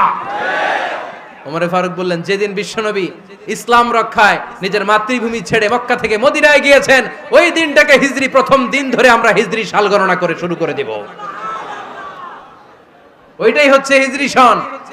সেখান থেকে হিজরি সনের প্রবর্তন করেছেন সাইয়েদনা ওমর ফারুক রাদিয়াল্লাহু তাআলা আনহু। এই যে স্টেট গভর্নমেন্ট, এই যে প্রিজন, জেলখানা, ক্যান্টনমেন্ট, সচিবালয়, গণভবন, বঙ্গভবন, মুক্তিযোদ্ধাদের ভাতা, রাষ্ট্রীয় ভাতা, এই সব নিয়ম কানুন সাইয়েদনা ওমর ফারুক তার রাষ্ট্রীয় আমলে তিনি নিজে করেছেন। চিল্লায় পড়েন আল্লাহু আকবার। মুসলমানদের আলাদা কারেন্সি, নিজস্ব মুদ্রা ব্যবস্থা নিজে চালু করেছেন। সৈনিকদের মধ্যে যারা বিবাহিত, প্রতি 6 মাস অন্তর অন্তর 1 মাসের ছুটি কাটাতে তারা ফিরে আসবে, সাইয়েদনা ওমর ফারুক চালু করেছেন। চিল্লায় আওয়াজ করে পড়েন আল্লাহু আকবার। এই যে আমরা 20 রাকাত সালাতুত তারাবি পড়ি রমাদানে, পড়েন না আপনারা? এটা সাইয়েদনা ওমর ফারুক চালু করেছে। সুবহানাল্লাহ পড়তে পারলেন না? কোরআনে মোট 22টা আয়াত আছে যেখানে সাহাবারা ইনডিসিশনে ভুগছিলেন। বিশ্বনবীর মত একটা, ওমর ফারুকের মত আর একটা।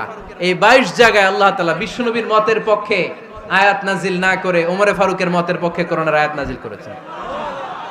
আওয়াজ করে পড়েন আল্লাহু আকবার। এদিকে উঠলেন কেন আপনারা? যারা উঠছেন আমার দিকে তাকান।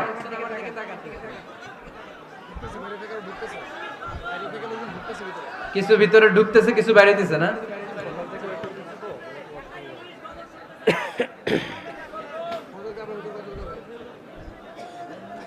সাইয়েদনা ওমর ফারুক, আমরা সাহাবীদের জীবন চরিত পড়তে চাই না, কত যে অনুপ্রেরণামূলক দৃষ্টান্ত সাইয়েদনা ওমর ফারুক আমাদের জন্য রেখে গিয়েছেন। ওমর ফারুক যখন খলিফা, দিনের বেলায় যদি রাষ্ট্রে কোনো নিয়ম জারি করতেন, দিনের বেলায় জনগণকে কোনো বিষয়ে যদি নিষেধ করতেন, রাত্রে বেলায় খাওয়ার সময় ফ্যামিলি মেম্বারদের সবাইকে বলতেন, এই দিনের বেলা আমি জনগণকে এই কাজ করতে নিষেধ করেছি, তোমরা আমার ফ্যামিলি মেম্বার, খবরদার তোমরা এই কাজ করো না। জনগণ করলে যতটুকু শাস্তি, তোরা করলে পাবি ডবল শাস্তি। সুবহানাল্লাহ কইবেন না? আমাদের নেতারা ওই বাড়ির বিচার করে, ওই বাড়ির মাইয়ার বিচার, ওই বাড়ির পোলার বিচার, নিজের পোলা গাঞ্জা টানে, আছে না নাই? নিজের মেয়ে অপরাধ করে, আছে না নাই? কি নেতা ছিলেন ওমর ফারুক! আগে নিজের ঘর সামলিয়েছেন, আগে নিজেকে সামলিয়েছেন, নিজের ঘর ঠিক করেছেন। বলেছেন জনগণ করলে যত ব্যাদ, তোরা করলে double bad. This is call leader, ঠিক কি না? এক বাবা এসে বললেন, ওমর ফারুক আমার ছেলে কথা শোনে না, বেয়াদব। ওমর ফারুক ছেলেরে ডাকলেন, বাবা তুমি তোমার আব্বাজানের কথা শোনো না, এটা তো কবিরা গুনাহ। ছেলে বলে, ওমর ফারুক সব দায় দায়িত্ব আল্লাহ ছেলে মেয়েদেরকে দিয়েছে, বাবা মাকে কোনো দায়িত্ব দেয় নাই। ওমর ফারুক বললেন, অবশ্যই দায়িত্ব দিয়েছে। তাহলে বলেন আমার বাবার দায়িত্ব কি? উনি বললেন, প্রাইমারিলি প্রথমত 3 দায়িত্ব। আইয়ান তাকিয়া উম্মা, পৃথিবীর প্রতিটি বাবার উচিত ছেলেদের মেয়েদের জন্য ভালো মায়ের ব্যবস্থা করা। 2 নম্বরে আইয়ুহসিনা ইসমা, সুন্দর তার একটা নাম রেখে দেয়া। 3 নাম্বার ইউআল্লিমাহুল কিতাব, তার আল্লাহর কিতাব শিক্ষা দেওয়া। এবার ছেলেকে আমার আব্বা 3টার একটাও করে নাই। এবার ওমর ফারুক রেগে গেলেন, বাবার কাঁধে ধরলেন, বললেন তুই ছেলের জন্য বিচার নিয়ে আসলি, তোর 3টা দায়িত্বের একটাও তুই পালন করিস নাই। ছেলে বলে, আমিরুল মুমিনিন, আমার মা নর্তকী, আমার মা মাজুসি, আমার মায়ের মধ্যে কোনো আদব কাদব নাই, সুন্দরী দেখে আমার মারে বাবা বিয়ে করছে, আমার মায়ের কাছ থেকে জীবনে কিছু শিখি নাই। 2 নাম্বার সাম্মানি খানফাসা, আমার বাবা আমার নাম রেখেছে চামচিকা। কি নাম রাখছে? এটা নাম হইলো একটা? এরকম উল্টাপাল্টা নাম আছে না নাই? না, এগুলো রাখবেন না। আব্দুল্লাহ রাখবেন, আব্দুর রহমান রাখবেন। আরেকটা কি বলছি আজকে? হুযায়ফা রেখে দিয়েন, পারবেন? ওয়ালাম ইউআল্লিমনি হারফাম মিন কিতাবিল্লাহ আমিরুল মুমিনিন, শুধু তাই না, আল্লাহর কোরআনের একটা অক্ষর আমার বাবা কোনোদিন আমারে শিক্ষা দেয় নাই। ওমর ফারুক রেগে গেলেন, এবার বাপের কান্দে ধইরা মারতে শুরু করলেন। তুই পোলার নামে বিচার নিয়ে আইছিস, তোরে মার দিমু আগে। এরকম নেতার দরকার আছে না নাই? মদিনায় এক লোক তার বউরে রাগের চোটে 100 তালাক দিয়ে ফেলছে। কয় তালাক দেয়ার নিয়ম কয়টা? দিছে কয়টা? এবার স্ত্রী কাঁদতে কাঁদতে এসে বলে, আমিরুল মুমিনিন দেখেন, আমার স্বামী আমারে রেগে মেগে 100 তালাক দিছে। ওমর ফারুক বললেন, দইরা নিয়ে এটারে। নিয়ে আসা হলো। ওমর ফারুক বললেন, কয়টা তালাক দিয়েছো? কয় 100টা। কেন দিছো? কয় মাথা গরম আছিল। এরকম আছে না? তালাক দেওয়ার সময় সব তালাক, তুই তালাক, তোর মা তালাক, তোর বোন তালাক, সব তালাক। তালাক দিবে ওয়াইফ রে, দিতেছে সবাই রে। তো ওমর ফারুক বললেন, দিবে 3টা, 100টা দিলা কেন? কয় মেজাজ গরম ছিল।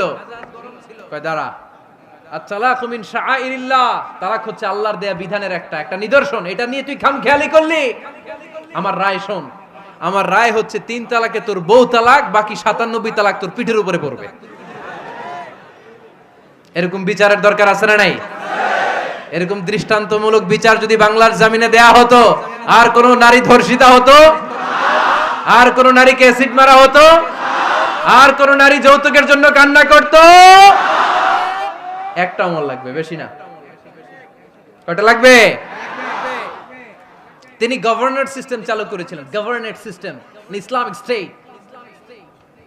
বাহরাইন, ইয়েমেন, মিসর, কুফা, বসরা, মক্কা, মদিনা, এই 7 জায়গায় 7 জন গভর্নর পাঠিয়েছেন। তাদের থেকে তথ্য নিতেন। এই গভর্নর সিস্টেম উনি বানিয়েছেন। সাইয়েদনা আমর ইবনে আল-আস রাদিয়াল্লাহু তাআলা আনহুকে পাঠিয়েছেন মিশরে। মিশরে একটা দৌড় প্রতিযোগিতা হতো। ওই দৌড় প্রতিযোগিতায় আমর ইবনে আল-আস রাদিয়াল্লাহু তাআলা আনহুর ছেলে অংশগ্রহণ করেছে। কিন্তু এক মিশরি ওই দৌড় প্রতিযোগিতায় চ্যাম্পিয়ন হয়ে গেছে। রানার্স আপ হয়েছে আমর ইবনে আল-আসের ছেলে। এবার মিশরি ফার্স্ট আর গভর্নরের ছেলে সেকেন্ড। রাগের চোটে আমর ইবনে আল-আসের ছেলে ওই মিশরির মাথার মধ্যে কয়েকটা বাড়ি মেরেছে। মিশরি বলে, আমার মাল্লা কেন? তুমি খেলাই পারো না, আমারে মাল্লা কেন? কয়, আনা ইবনুল আকরামিন, আমি গভর্নরের পোলা, আমি যা বলবো এটাই হবে, আমার উপরে কথা নাই। মিশরি ওইখানে আর ঝগড়া বাঁধায় নাই। মনে দুঃখ নিয়ে মদিনায় চলে আসলেন। এসে বললেন, আমিরুল মুমিনিন, আপনি আমর ইবনুল আস রাদিয়াল্লাহু তাআলা আনহুকে মিশরের গভর্নর বানিয়ে পাঠিয়েছেন। একটা প্রতিযোগিতায় আমি চ্যাম্পিয়ন হয়েছি, ওনার ছেলে হয়েছে রানার আপ। কেন সে চ্যাম্পিয়ন হতে পারে নাই? এই কারণে আমার মাথায় লাঠি দিয়ে 3টা বাড়ি মেরে। বিচারটা দিছে কার দরবারে? কথা বুঝেন নাই বোধহয়? ওমর ফারুকের দরবার। ওমর ফারুক বললেন, তাই আগামী বছরের অমুক তারিখ আমি সব গভর্নরদেরকে ডেকে হিসাব নেই, তো ওই দিন তুই থাকবি, পারবি না? মিশরে বলে, পারবো মানে অবশ্যই পারবো। ওই দিন 7 রাজ্য থেকে 7 গভর্নর হাজির। গভর্নরদের ছেলেরাও হাজির, মিশরীয় হাজির। 7 গভর্নরের কাছ থেকে 7 এলাকার খোঁজ খবর নেয়ার পরে ওমরে ফারুক বললেন, আইন আল মিসরি, মিশরি লোকটা কই, এদিকে আয়। মিশরি সামনে আসার পরে বলল, আমর ইবনুল আস, তুমি মিশরের গভর্নর, তোমার ছেলে সহ তুমি আসো। আমর ইবনুল আস এসে সামনে বসে রইলেন। এবার বললেন, ও আমর ইবনুল আসের ছেলে, তুমি নাকি ইবনুল আকরামিন গভর্নরের ছেলে, তুমি যা বলবা মিশরে নাকি তাই হবে, তোমার নাকি অনেক দাপট। নিজে একটা লাঠি এনে মিশরীর হাতে দিয়ে বলল, এবার তোর মাথায় যতটা মারছে তুই ততটা গুনে গুনে মার, আমি দেখবো। আমর ইবনুল আস দেখবে, আমর ইবনুল আসের ছেলেরে তুই এখানে মার।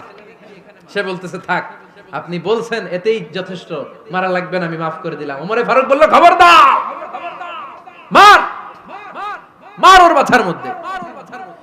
মিশরি ওমরে ফারুকের ধমক শুনে ভয়ে ভয়ে 3টা বাড়ি মারল।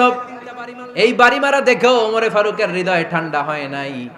লজ্জায় আমর ইবনুল আস, বয়স হয়ে গিয়েছে সাহাবা, মাথা তখন টাক, মাথায় চুল নাই, লজ্জায় মাথাটা হেট হয়ে মাথাটা নিচু করে রেখেছে। এবার রাগের চোটে ওমরে ফারুক বললেন, এবার আমর ইবনুল আসের টাক মাথার মধ্যে একটা মার, মার। কেন ছেলেকে শিক্ষা দিতে পারে নাই? ইয়া আমর ইবনুল আস, মাতা জাআলতুমুন নাস আবিদা, তোমরা কখন মিশরীদেরকে নিজেদের দাস বানায় নিলা? ওয়াকাদ ওয়ালাদাতুহুম উম্মুহুম আহরারা, আর ওদের মায়েরা তো ওদেরকে স্বাধীন সন্তান হিসেবে প্রসব করেছে। মানুষদের উপর ক্ষমতাগিরি করার জন্য গভর্নর পাঠাই নাই। খবরদার, জনগণ তাদেরকে দেখভাল করার জন্য তোমাদেরকে পাঠানো হয়েছে, তাদের উপর কোনো অত্যাচার করার জন্য নয়। চিল্লায় বলেন ঠিক কি না? এরকম নেতা কয়টা লাগবে? কয়টা? ওই নেতার নাম কি? ওমর, হা হুয়া ইয়াতি ওমর। 22 জায়গায় বিশ্বনবী কয় একটা, ওমরে ফারুক বলে আরেকটা। আল্লাহ বলে, বিশ্বনবী আপনার পক্ষে আমি আয়াত নাজিল করতে পারলাম না, আমি ওমরের পক্ষে নাজিল করে দিলাম। বিশ্বনবী বলতেন, ইন্নালি কুল্লি উম্মাতিন মুহাদ্দাস, সব উম্মতের মধ্যে, সব নবীর উম্মতের মধ্য থেকে একজন করে আল্লাহ তাকে মুহাদ্দিস বানাতো। মুহাদ্দিস না, মুহাদ্দাস। মুহাদ্দাস মানে এমন লোক যিনি যা ভাবতো ওই ভাবনাটাই আল্লাহ আয়াত হিসেবে নাজিল করে দিতেন। বিশ্বনবী বলেন, আমার উম্মতের মধ্যে মুহাদ্দাস হচ্ছে সাইয়েদনা ওমর। মদিনার সবচেয়ে বড় মুনাফিকের নাম আব্দুল্লাহ ইবনে উবাই ইবনে সালুল, সব মুনাফিকদের সরদার। কিন্তু এই মুনাফিকের ছেলেটা হলো পাক্কা ইমানদার। এই ছেলের নাম হলো আব্দুল্লাহ। আওয়াজ করে বলেন, ছেলের নাম কি? আব্দুল্লাহ ইবনে উবাই ইবনে সালুল। মুনাফিক সরদার যখন ইন্তেকাল করলো, সাইয়েদনা আব্দুল্লাহ রাদিয়াল্লাহু তাআলা আনহু বিশ্বনবীর কাছে এসে চোখের পানি ছেড়ে ডেকে বলে, নবী আপনিও জানেন আমিও জানি, মদিনার সবাই জানে আমার আব্বা মুনাফিকদের সরদার, কিন্তু আমার মন তো মানে না, আমার তো পিতা, আমার তো বাবা লাগে, আমার তো মন মানে না। আপনিও জানেন মুনাফিক, আমিও জানি মুনাফিক। নবী আপনার দরবারে কিছু আমি চাই না, আপনার গায়ের একটা জামা দেন, আপনার জামাটা পরিয়ে আমার বাবারে দাফন দিব।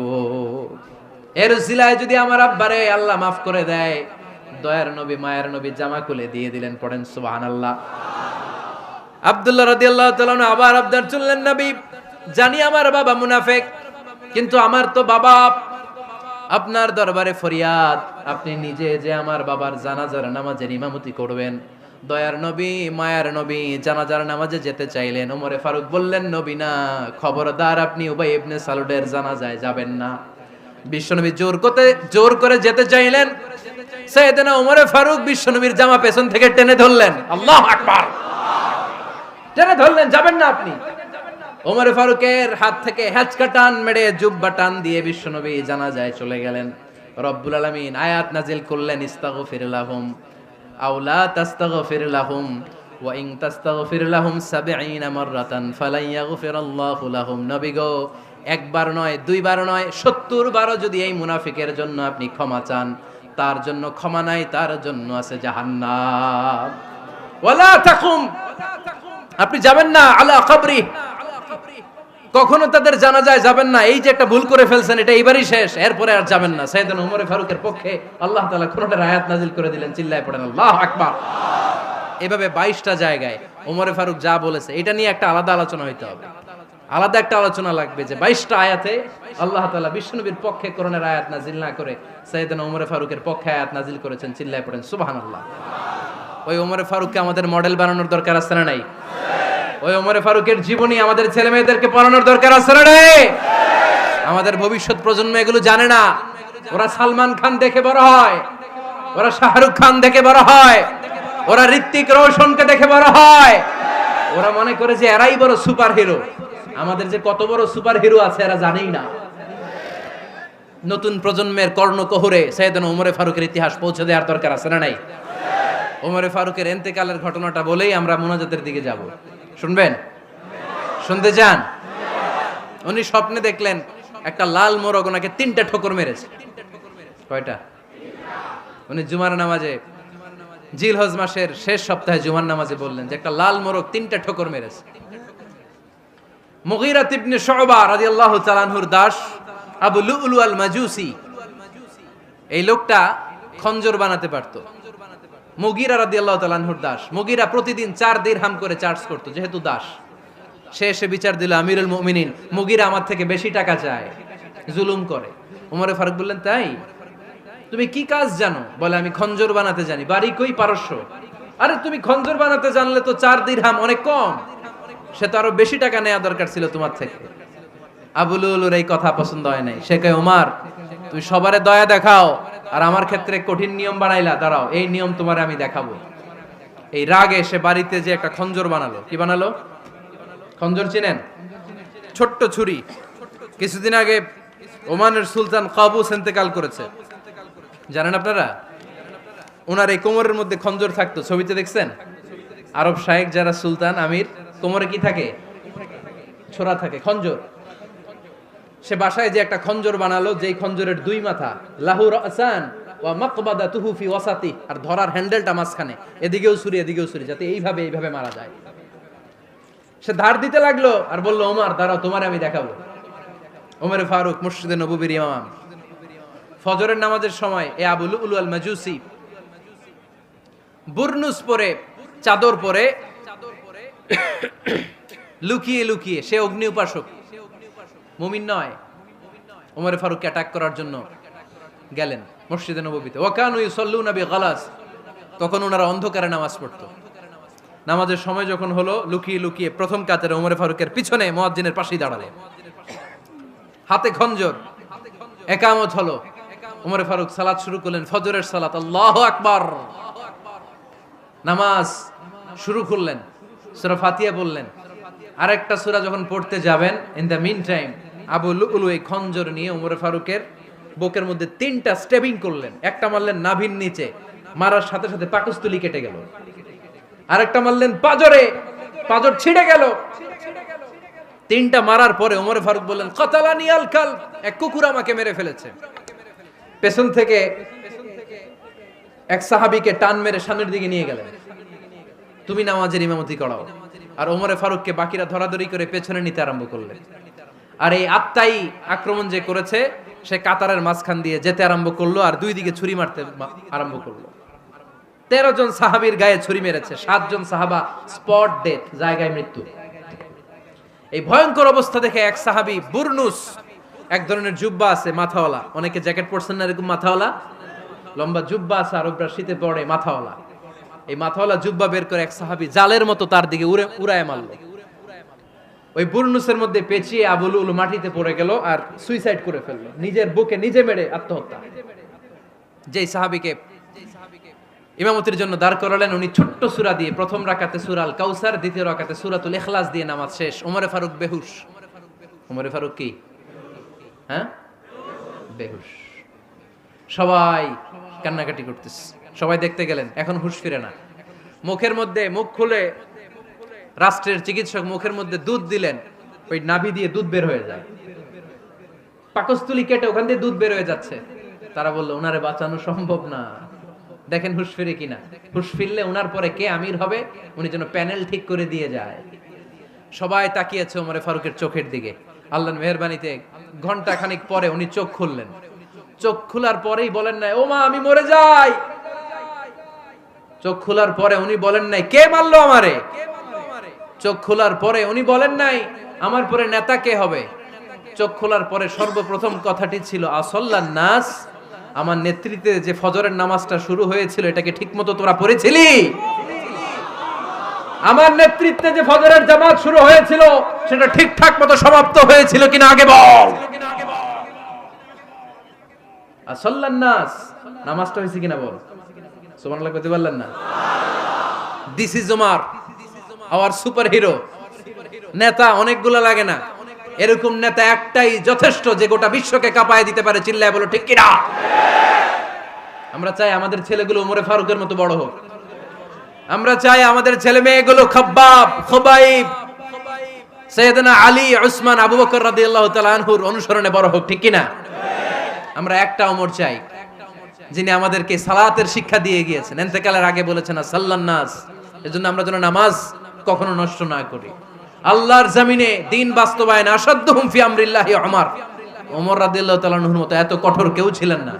তাই দিন বাস্তবায়নে আমরা যেন কাউরে ছাড় না দেই। সবার আগে আল্লাহর দিন, সবার আগে আল্লাহর কোরআন, সবার আগে আমার ইসলাম, ঠিক কিনা? চাইলেই কেউ এদেশ থেকে ইসলামরে মিটাই দিতে পারবে না। যে দেশে আল্লাহু আকবার ধ্বনির সাথে সাথে সূর্য উঠে যায়, আল্লাহু আকবার ধ্বনির সাথে সাথে সূর্য ডুবে যায়, সে দেশে আর কিছু থাকবে না থাক, আমার ইসলাম থাকবেই। আর কিছু থাকবে না থাক, আমার কোরআন থাকবেই। সে ইসলামের সাথে থাকতে রাজি আছেন তো? কোরআনের সাথে থাকতে রাজি আছেন তো?